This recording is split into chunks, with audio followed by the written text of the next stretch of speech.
वालेकुम फ्रेंड्स, मैं Khan Nazmeen Sharif. Welcome to FH2 classes. Set 2 के जो महाटेट का सेट 2 है उसके हम लोगों ने 185 क्वेश्चन सॉल्व कर लिए हैं। उसके मैथ्स के भी जितने क्वेश्चन हैं हम लोगों ने कवर कर लिए हैं। अभी लास्ट के ये 15 क्वेश्चन है, तो हमारा जो सेट 2 है वो इंशाल्लाह ताला कंप्लीट हो जाएगा। तो देखिए यहाँ पर जो 185 क्वेश्चन है वो क्या है हम लोग देखते हैं।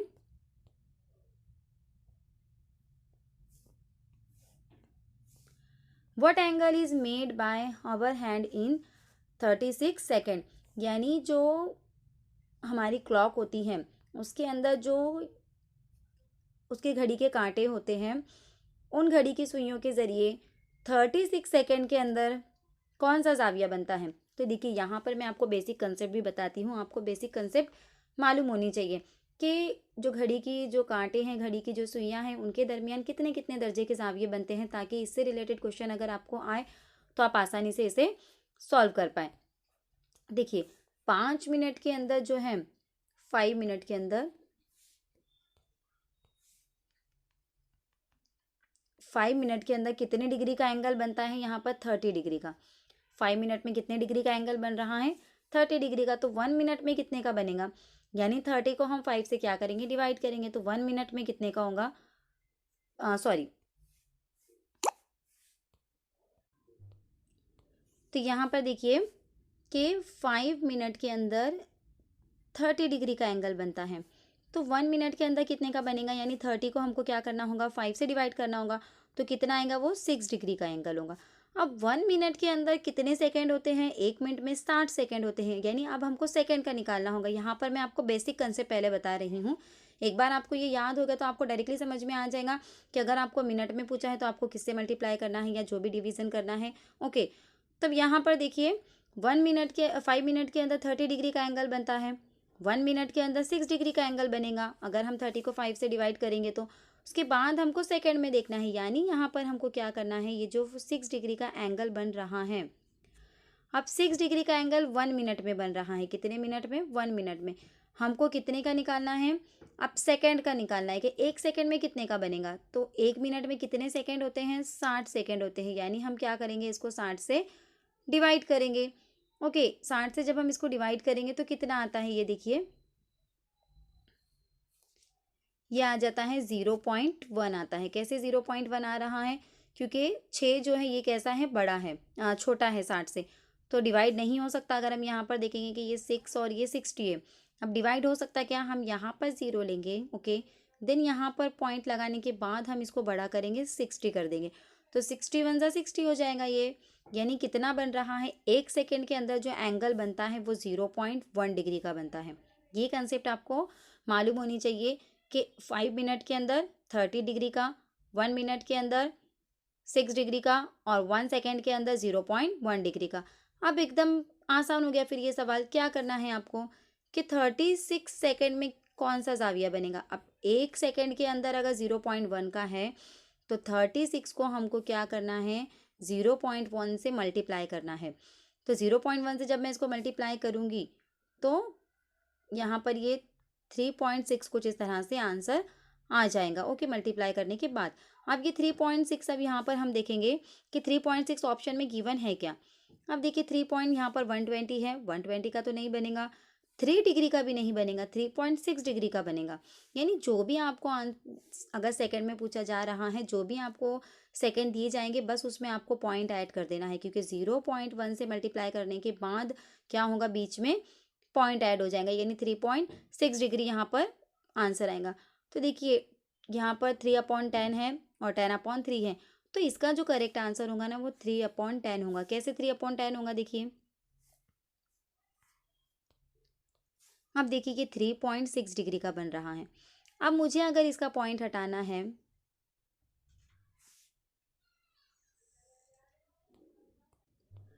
तो देखिए यहाँ पर अगर 3.6 है, तो अब इसको अगर मुझे कन्वर्ट करना है, मतलब डेसिमल पॉइंट अगर इसका हटाना है, तो देखिए जब भी हमको डेसिमल को फ्रैक्शन में कन्वर्ट करना होता है तो हम क्या करते हैं, वहाँ पर जितने भी डिजिट के बाद, जितने भी पॉइंट के बाद जितने भी डिजिट होते हैं, उतने ज़ीरो वाले नंबर से, ज़ीरो वाले नंबर कौन से, 10, 100, 1000 इस तरह से। तो अगर पॉइंट के बाद 1 डिजिट है तो हम इसको नीचे 10 लिखेंगे, तो ये बन जाएगा फिर वापस से 36/10।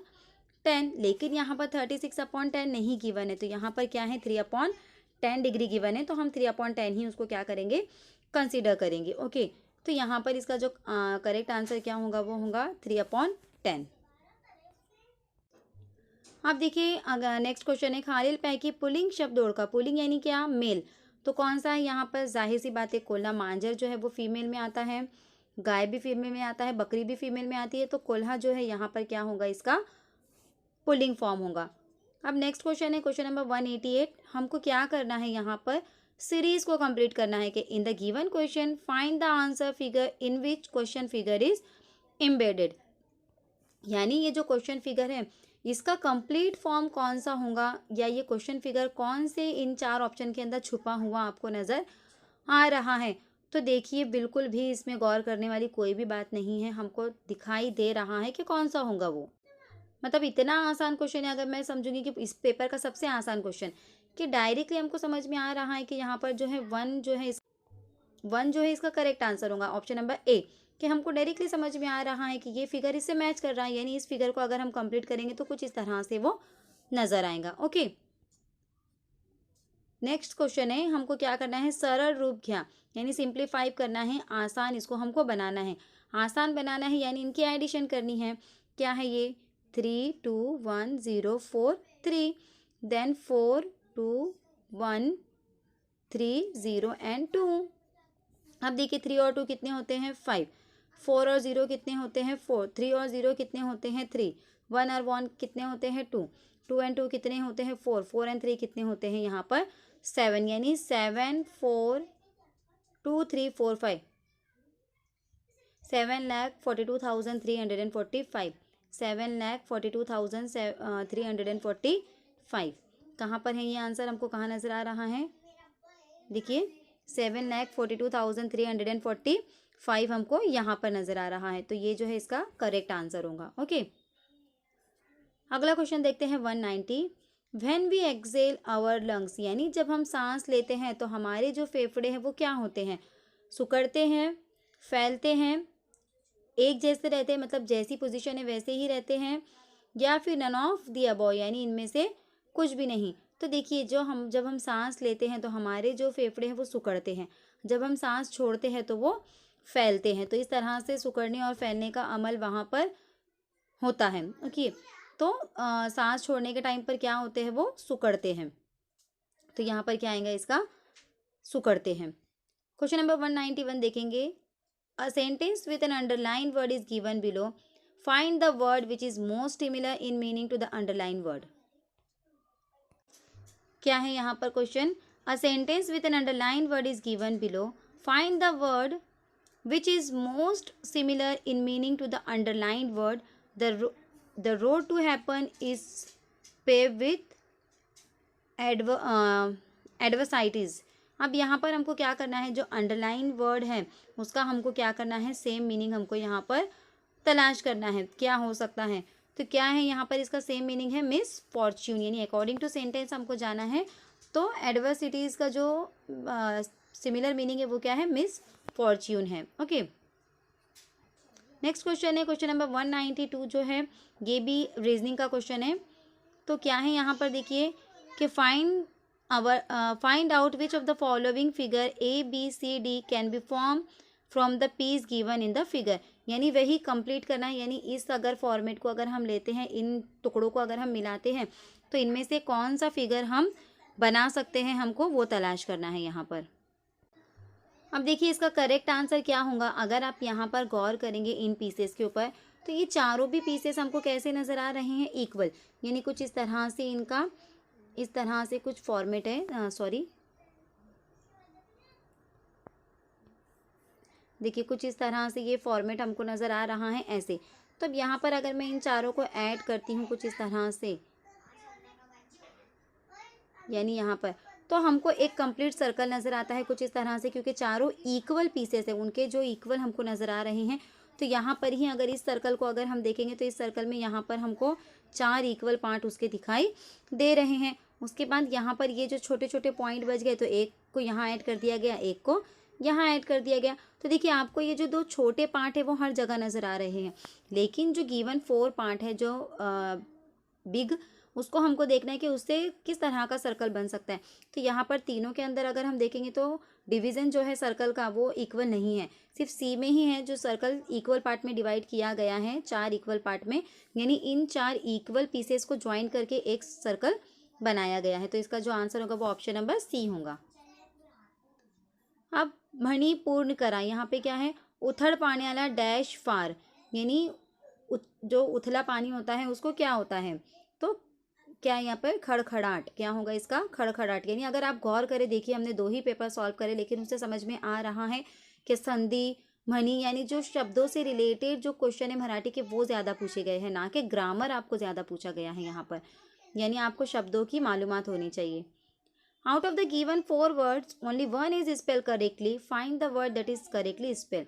अब यहाँ पर हमको क्या करना है, करेक्ट स्पेल वर्ड हमको पहचानना है। तो अक्रॉस, अकोमोडेट्स में वाई नहीं आता है, एग्रेशन के अंदर ई नहीं आता है।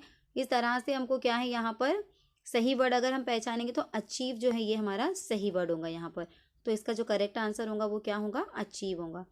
अब देखिए ये वाला जो सीटिंग अरेंजमेंट वाला क्वेश्चन है ये हम लोगों ने पहले भी कर चुके हैं, इस तरह की अरेंजमेंट हम पहले भी कर चुके हैं कि इस तरह से आपको फिगर ड्रॉ करना है। हम पहले सवाल देख लेते हैं फिर हम फिगर ड्रॉ करेंगे, क्योंकि फिगर ड्रॉ करने के बाद स्क्रॉल करने पर फिगर चला जाता है। अब हमको देखना है who is second to the right of A, यानी ए के सेकेंड में राइट कौन है। अब यहाँ पर देखिए इस तरह से मैं सर्कल ड्रॉ कर रही हूँ, अकॉर्डिंग टू सिचुएशन हम इसको ड्रॉ करेंगे कि 8 फ्रेंड्स हैं। ओके, ए और सी बाजू बाजू में है तो ए और सी एडजेसेंट आएंगे। उसके बाद अगली सिचुएशन क्या है, A is also seated adjacent to H, यानी ए जो है वो एच के भी एडजेसेंट में है। ओके,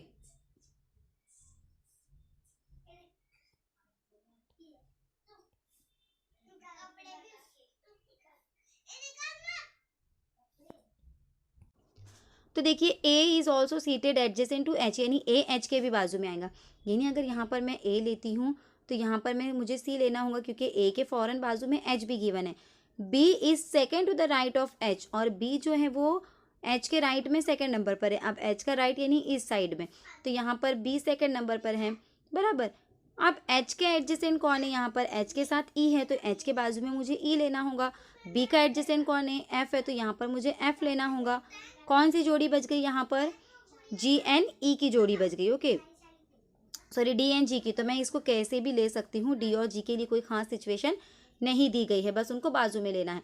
अब हमको क्या पूछा गया सवाल, who is second to the right of A, यानी ए से अगर हम राइट में जाते हैं, ए का राइट कौन सा होता है, ए की अगर हम डायरेक्शन देखें इस तरह से, अगर हम देखें एक फेस किधर है उनका, ये साइड में फेस है, इस तरह से सर्कल की तरफ फेस करके बैठे हुए हैं वो। तो अब ए का राइट अगर हम देखेंगे तो क्या हो जाएगा, ए का राइट किस साइड में जाएगा, अगर ऊपर की तरफ एरो होता अगर, तो ये राइट होता, ये लेफ्ट होता। यानी अब हमको उल्टा जाना है, ये लेफ्ट हो जाएगा, ये राइट हो जाएगा, क्योंकि डायरेक्शन चेंज हो गई, सर्कल की तरफ फेस करके बैठे हैं।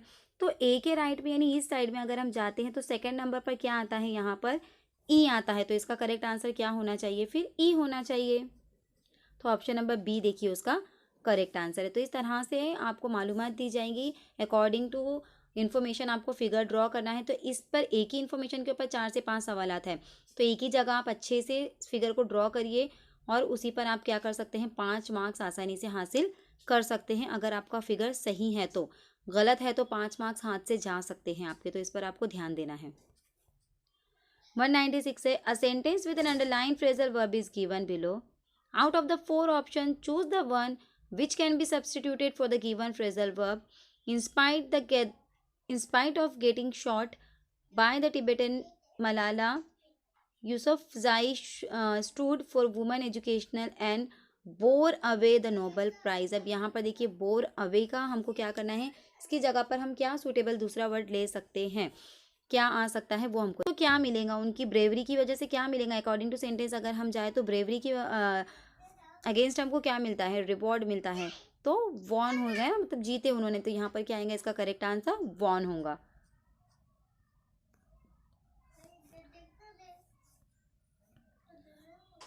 क्वेश्चन नंबर 196 अगर हम 197 देखते हैं, गारठा या शब्दांचा समानार्थी शब्द कोणता, यानी गारठा जो है इसका समानार्थी शब्द हमको ढूंढना है। तो गारठा यानी क्या होता है, ठंडी। तो देखिए शब्दों से रिलेटेड बहुत क्वेश्चन पूछे गए हैं मराठी के, ग्रामर से रिलेटेड नहीं है। सिर्फ शब्दों की मालूमात आपको होनी चाहिए कि ग्रामर का ऐसा पार्ट जिसमें शब्दों की मालूमात है, ओके। अल्फाजों की मालूमात है वो आपको पढ़ना है, जैसे कहावतें, मुहावरे, संधि, उसके जितने भी टाइप्स है, जैसे एक वचन, अनेक वचन, यानी अल्फाजों से, शब्दों से रिलेटेड आपको ज़्यादा स्टडी करनी है मराठी के लिए। 198 देखिए आपको क्या करना है, इसको सिर्फ मल्टीप्लाई करना है। तो अब हम इसको अगर मल्टीप्लाई करते हैं 198 747 इस तरह से, तो 7 8 कितने होते हैं 56 के 6 कैरी 5। अब देखिए यहाँ पर हम एक बात पहले गौर करेंगे कि यूनिट प्लेस पर 6 कितने ऑप्शन में आता है। तो यूनिट प्लेस पर 6 यहाँ पर 2 ऑप्शन में आ रहा है, यानी ये 2 ही ऑप्शन में से हमारा करेक्ट आंसर होगा, ओके। तो अब हम इसको आगे भी करेंगे। अगर एक ही ऑप्शन में अगर यूनिट प्लेस पर 6 होता तो हम पूरा ना करते हुए डायरेक्टली आंसर लगा सकते हैं। तो 747198 इसको मल्टीप्लाई करना है। 8 7 56 के 6 कैरी 5। अब 8 4 कितने होते हैं 32। 32 में अगर मैं मिलाती हूँ तो 5 कितने होते हैं 36 37 38 39, सॉरी 32 में मिलाना है। 37 के 7 कैरी 3, फिर 8 7 कितने होते हैं 8 7 अगेन 56। 56 में अगर 3 मिलाती हूँ तो 57 58 एंड 59, तो इस तरह से 59। अब हम देखेंगे 9 7 कितने होते हैं 63 होते हैं, यहाँ पर 3 यहाँ पर। अब यहाँ पर देखिए हमको 10th प्लेस भी यहाँ पर मिल रहा है। यहाँ पर 6 आएगा और 7 और 3 का अगर मैं एडिशन करूँगी तो यहाँ पर 0 आएगा, कैरी 1, यानी 0 6 हमको देखना है कि 10th प्लेस पर 0 और यूनिट प्लेस पर 6 दोनों ऑप्शन में से किस में है। तो हम देखेंगे तो ऑप्शन नंबर यहाँ पर देखिए इस वाले ऑप्शन में, ऑप्शन नंबर सी में है, 10th पर 0 यूनिट पर 6। तो इस तरह से आप शॉर्ट मतलब पूरा ना करते हुए भी आप एलिमिनेशन मेथड से कर सकते हैं। तो ऑप्शन नंबर सी यहाँ पर इसका करेक्ट आंसर होगा। देखिए मेंस पूरा क्या है सॉल्व करके बताना ज़रूरी नहीं है, आपको किस तरह से जल्द आंसर तक पहुँचा जाए ये मेन है, वरना मैं पूरा मल्टीप्लाई भी करके बता सकती हूँ। लेकिन वहाँ पर एग्जाम में आपको कौन सा लॉजिक लगाना है कि आपको पहले देखना है एक यूनिट प्लेस की मल्टीप्लाई करने के बाद आपको चेक करना है कि कितने आंसर्स या कितने ऑप्शन के अंदर यूनिट प्लेस पर 6 आया। अगर 2 है तो आपको फिर अगला स्टेप करना है 10 प्लेस के लिए, फिर उसको चेक करना है। मतलब स्टेप वाइज अगर आप करेंगे तो आप पूरा ना करते हुए जल्द से जल्द आंसर तक पहुंच सकते हैं। 199 क्वेश्चन है, a sentence with an underline word is given below, find the word which is opposite in meaning, यानी हमको अंडरलाइन वर्ड का अपोजिट मीनिंग देखना है। अब यहाँ पर देखिए ग्रामर में इंग्लिश में भी वर्ड से रिलेटेड ही ज़्यादा क्वेश्चन पूछे गए हैं। Attempt to get supplies to the region are fertile because troops will not allow the aid convey to enter the city। तो यहाँ पर हमको फर्टाइल का मतलब क्या है, क्या उसका अपोजिट वर्ड है, हमको यहाँ पर देखना है। तो फर्टाइल का जो अपोजिट वर्ड होगा वो क्या होगा, यहाँ पर फ्रूटफुल होगा। देखिए ऑप्शन नंबर ए इसका करेक्ट आंसर है। आखिरी सवाल है हमारा, in a process of communication the final objective of feedback is, यानी कम्युनिकेशन का जो मवासलात का जो अमल है उसमें फाइनल जो फीडबैक है, the final objective of the feedback is, यानी उसका क्या मकसद है, क्या ऑब्जेक्टिव है फीडबैक का। ऑप्शन नंबर 1 है to bring desirable changes in the process of communication, यानी मवासलात के अमल में मतलूबा तब्दीली लाना, या to understand about the content, या मवाद के बारे में समझना, या to identify the defect of the communication, या उसके डिफेक्ट को समझना, या टू डायग्नोस, आखिरी है to diagnose the limit of the message sender. तो देखिए इसका जो करेक्ट आंसर होगा वो क्या है कि to bring desirable changes in the process of communication, यानी कम्युनिकेशन के अंदर डिज़ायरेबल चेंजेस लाना उसके प्रोसेस में। तो ये 200 सेट 2 के हमारे क्वेश्चन पूरे कंप्लीट होते हैं। उम्मीद करती हूँ वीडियो आपको अच्छी लगी होगी। अगर वीडियो आपको अच्छी लगी तो दूसरों तक भी शेयर कीजिए, कमेंट करके आप आपके सजेशन दे सकते हैं। अगर आप चैनल पर नए हैं तो हमारे चैनल को सब्सक्राइब ज़रूर कीजिए और मुझे दुआ में याद रखिए। अल्लाह हाफिज़।